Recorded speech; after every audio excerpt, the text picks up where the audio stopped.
आज मला लईच मासे खाऊ वाटत होतं, ते पण कसलं तळलेलं. मग काय 8 वाजता दुकान मंगल केलं आणि डायरेक्ट जिमला गेलो आणि आपला रोजचा वर्कआउट चालू केला.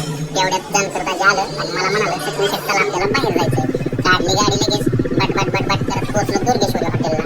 राहुल शेटला विचारलं सगळ्यात भारी मासे कुठे भेटतात, तर त्यांनी आम्हाला पत्ता सांगितला, हॉटेल दुर्गेश्वरी, फॅमिली कष्टाची भाकरी.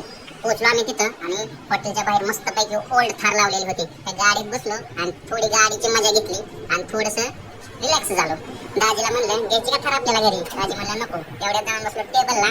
अशी ताट आली समोर, एकदम मस्तपैकी 3 प्रकारचे 3 फ्राय केलेले माशाचे प्रकार होते, भाकरी होती, सूप होतं, राईस होता, बॉईल केलेलं एक अंड होतं. क्वालिटी एक नंबर दिसत होते वरनं. मग काय तोंडाला सुटलं की पाणी, लगेच माशावर ताव मारायला चालू केला.